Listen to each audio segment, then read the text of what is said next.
Now on ITV, 45 minutes later than planned due to the football tonight, it's the ITV News.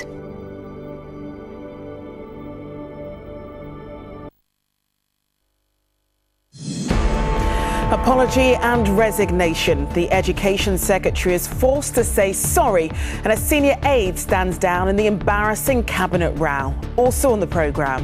And the suggestion is that there will be a half-hour suspension of play here.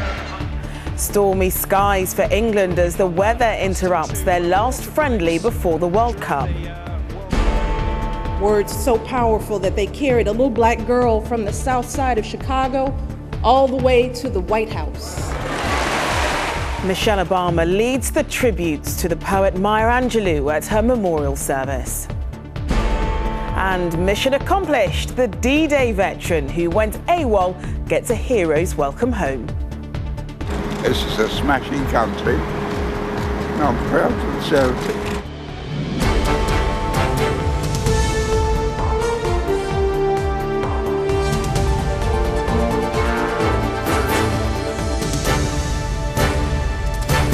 This is ITV News with Charlene White. Good morning. The Education Secretary, Michael Gove, was forced to apologise to the Prime Minister over a row with the Home Secretary, which prompted a special advisor to quit and caused a rift at the heart of the Conservative Party.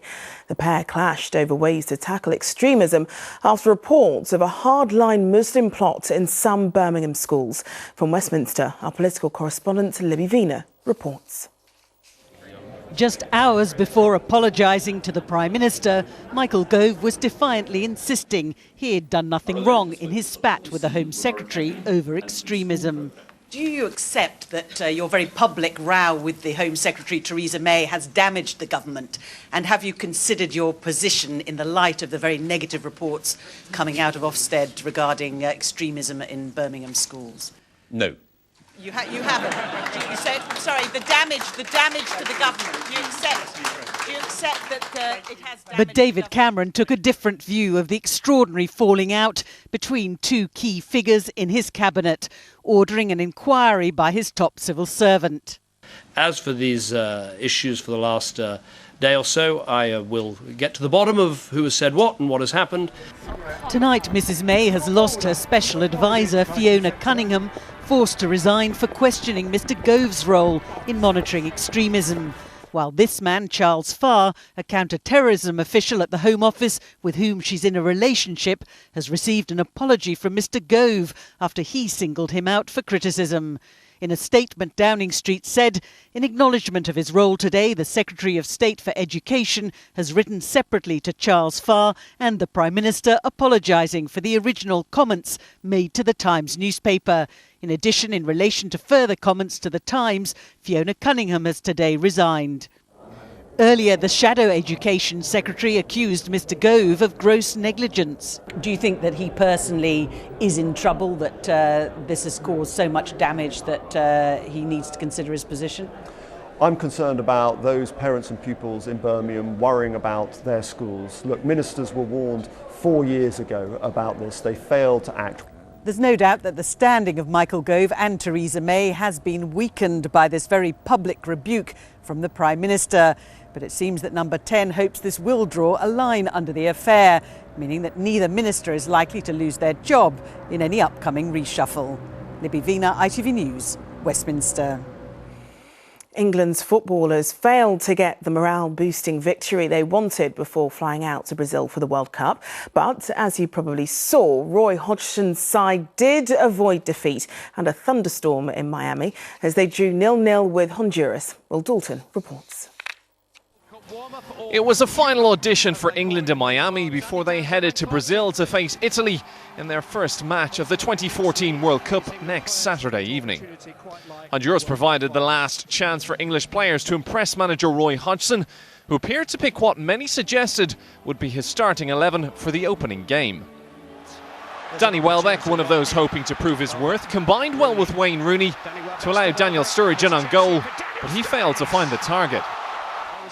And then Roy Hodgson's preparations were thrown into disarray as an electrical storm forced the players off the pitch for 40 minutes, although the wet weather didn't dampen some English fans' spirits.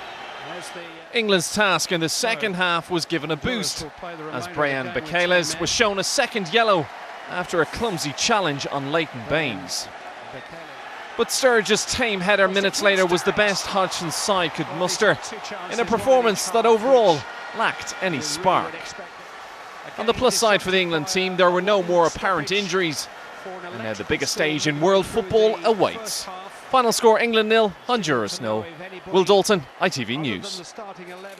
Ukraine's new president, Petro Poroshenko, has vowed to bring peace to the country after being officially sworn in.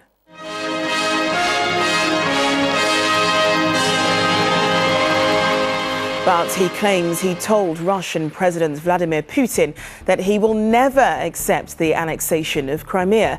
The region fell back under Russian control earlier this year.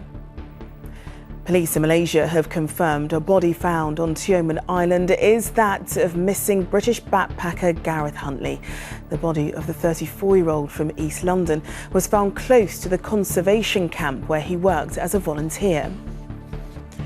American actor and comedian Tracy Morgan is in a critical condition after a car crash in New Jersey. The 45-year-old star of comedy series 30 Rock was a passenger in a limousine that collided with 5 other vehicles. Michelle Obama led the tributes to the award-winning writer Maya Angelou at a service of remembrance at the North Carolina University, where she taught for 30 years. The First Lady was joined at the service by chat show host Oprah Winfrey, who was a close friend of Angelou, who called her a spiritual queen mother. Ben Chapman reports. Her writing helped inspire a country to challenge centuries of prejudice, and generations of young black women to aim higher than they had ever thought possible. She told us that our worth has nothing to do with what the world might say. That was the power of Maya Angelou's words. Words so powerful that they carried a little black girl from the south side of Chicago all the way to the White House. 3 years ago, her husband presented Maya Angelou with the country's highest honour, describing her as one of its brightest lights. A woman whose autobiography about rape and racism alerted 1960s America of the need to change. She did it with a clarity and power that will wash over people as long as there is a written and spoken word. For one of America's most successful women, her loss is deeply personal. She was my spiritual queen mother, and everything that word implies. A writer whose mark on history is much more than words. Ben Chapman, ITV News. Tennis, Maria Sharapova has won her second French Open title at Roland Garros. The Russian beat Romanian Simona Halep in 3 sets to claim her 5th Grand Slam title. And finally, a war veteran who made his own way to Normandy to attend the D-Day commemorations without telling his wife or his care home has returned to face the music. Bernard Jordan said he had a marvellous adventure, as Lewis Vaughan-Jones reports. There he is. He wasn't expecting his trip to cause such a stir, but that didn't stop him making the most of it. Bernard Jordan arrived back at Portsmouth this morning. His last-minute dash to Normandy for the D-Day commemorations, a success. Bernard, how is it to be back? Marvellous, absolutely marvellous. Yeah, this is a smashing country, and I'm proud to serve it. What was it like being over there? What was the experience? Yeah, quite excited, quite excited. Bernard, just turn to me, would you, sir? Yes, certainly. There was just time to pose for the photos before he was driven back to his care home. He was worried he'd be in trouble, but this is what was waiting for him. He's always been popular here, and they certainly let him know it.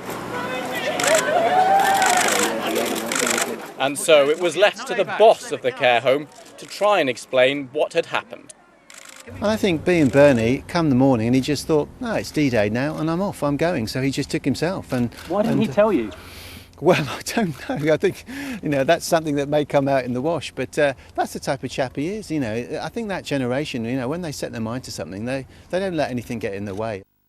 Bernard Jordan was a Royal Navy officer. He wasn't involved in D-Day, but was determined to be there 70 years on. So he is now back here resting up with his wife, who apparently knew nothing about all this, but wasn't at all surprised when she found out. He will be 90 next year and says he will do it all again. Lewis Vaughan-Jones, ITV News, Hove, East Sussex. Well, that's it from us. Good night.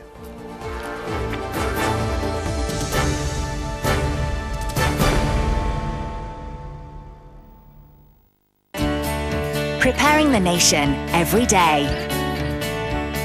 ITV National Weather, sponsored by Vitabiotics Vitamins.